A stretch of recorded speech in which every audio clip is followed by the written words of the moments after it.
Since making Death by Chocolate my very first custom war paint, I've had a number of people ask me how exactly you make custom war paints, so I figured I'd put together this little guide and share all the things I learned while working on mine. This guide will be split up into sections, so if there's a specific part you're interested in and want to skip straight to that bit, I'll be providing timestamps and things in the video description.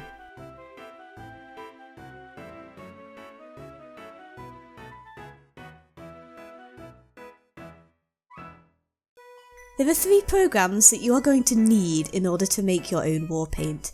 These are GCFScape, VTF Edit, and an art program of your choice that allows you to save images as a Targa or TGA file.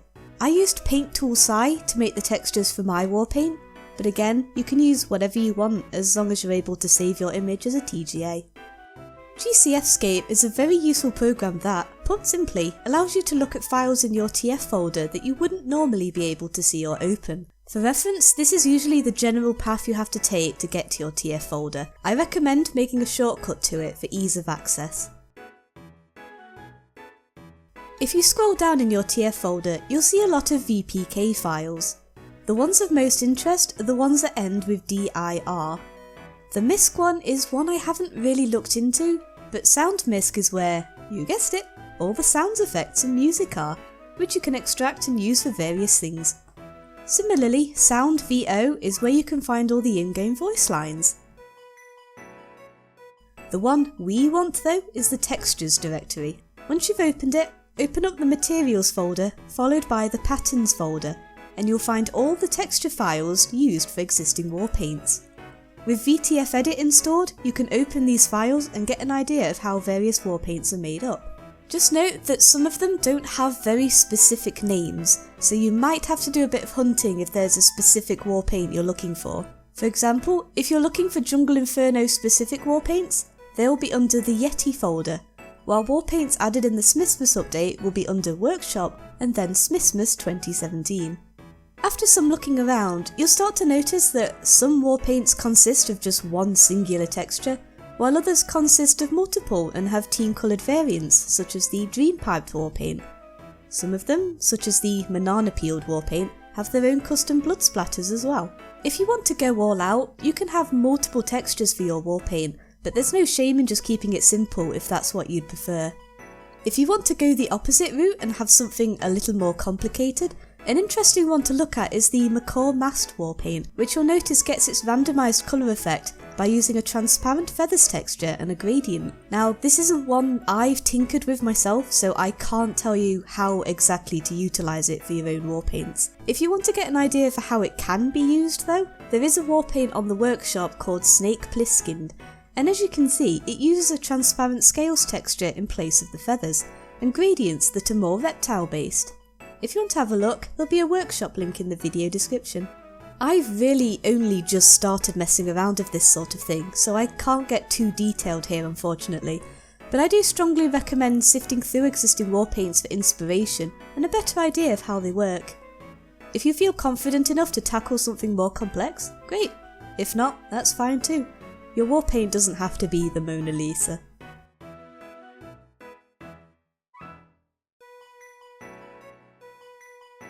The first step to making your war paint is coming up with an idea. Try to think of something unique. What sort of war paint would you like to see in the game? Think about your interests, things that you think look nice, stuff like that. I got the idea for my war paint from my favourite childhood virtual pet website, Neopets, more specifically from the chocolate pet colour. I really liked the idea of having weapons that looked like they were made out of chocolate, so I did some draft sketches, made some rough test textures and then refined it from there.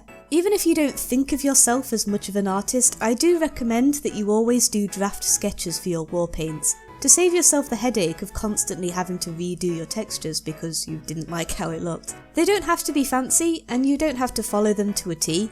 You can just grab a picture of a weapon and trace over it and then decorate it from there until you have an idea that you like.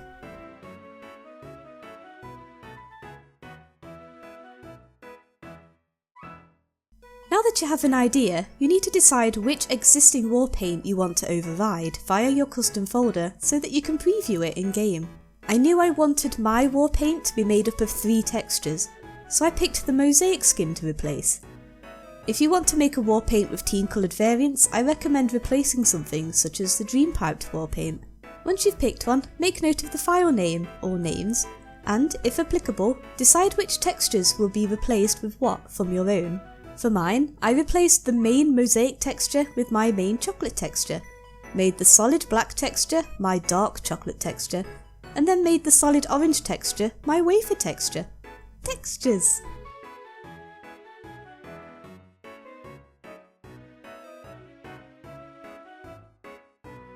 With all that out of the way, it's time for the fun bit. To start off, you need to make a new canvas that is 1024 by 1024. No bigger, no smaller. For the purposes of this tutorial, I'm going to make a silly skin just to give you an idea of how the process goes. I haven't tormented my friend Reachow in a while, so we'll name it the Reachow is Stinky war paint. This one's just going to be a simple team coloured war paint with one repeating pattern and two solid colours. War paints typically work by taking a random section of the texture and applying it to the weapon. Having one section contain something different to the rest of the texture is how you get secret extras, such as the spy crab on the Woodland Warrior war paint, or the different crocodiles on the croc dusted war paint. When it comes to saving your war paints, don't forget that you must save them as a TGA. As mentioned earlier, make sure the names you give them also match the names of the textures from the war paint you're going to be replacing. In this instance, we're replacing the Dream Piped war paint. The main red texture is named 500 990 433 _ red, so that's what I'm going to call my main texture. I want this solid texture to replace the brighter red part of Dream Piped, so I name it 500 990 433 _ medium _ red, and so on and so forth. Save them wherever you can easily get to them for now. We'll be covering the custom folder part in a later section. Oh, and also, if you used a lot of layers while making your war paint, I recommend saving a version with those layers intact, just in case you want to come back to it and edit it.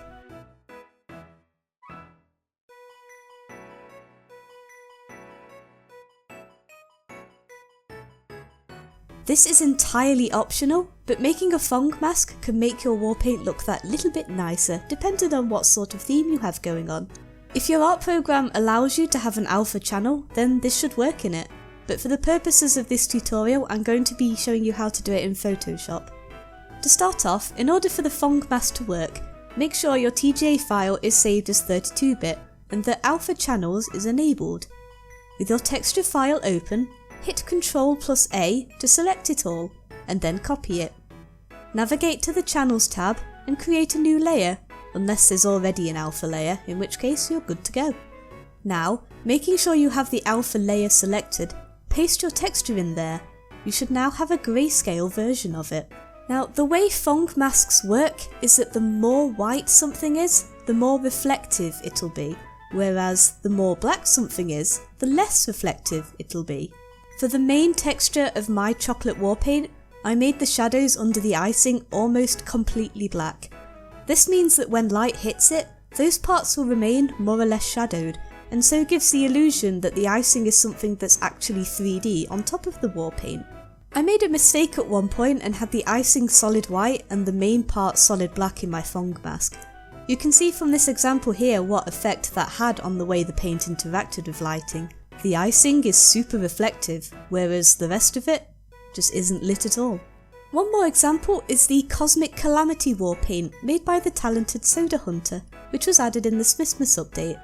You can see that the planets and things are pure white, while the background is mostly pure black, which is how the shiny glowing planets are achieved.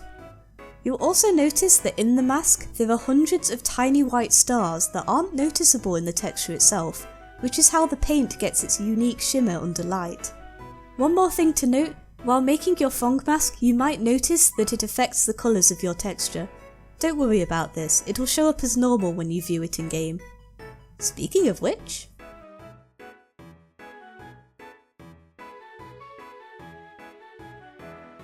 With the fun bit out of the way, it's time for the tedious bit.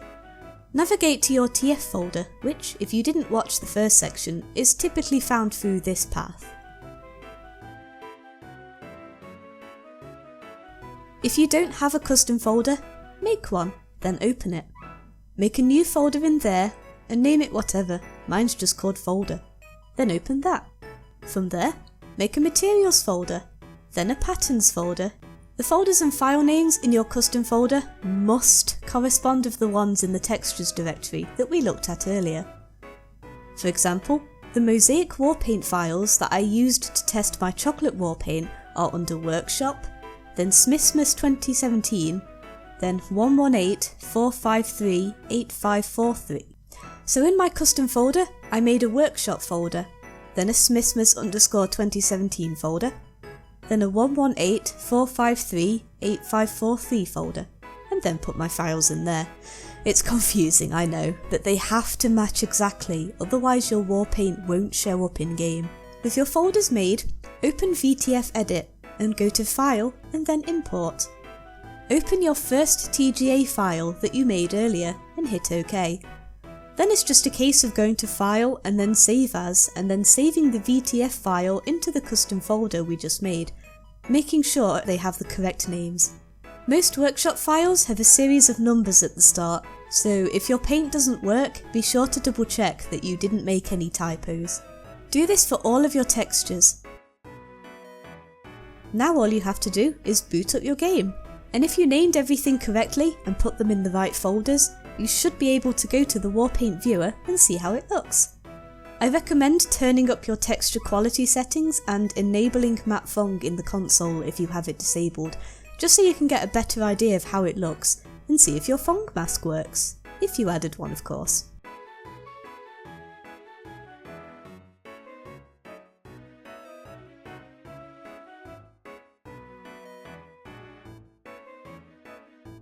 Once you're 100% happy with how your war paint looks and functions, it's time to submit it to the workshop. Select all your VTF files, you can include your TGA files too if you want, but it's not a requirement, and then zip them. If you don't have a zipping program, I recommend 7-zip, which is free. It's entirely up to you whether you keep the file names as they are or change them to better reflect your war paint.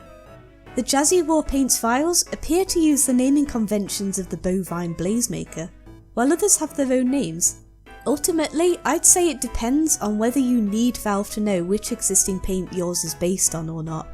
Now that you have your zip file, boot up your game and click on the workshop icon.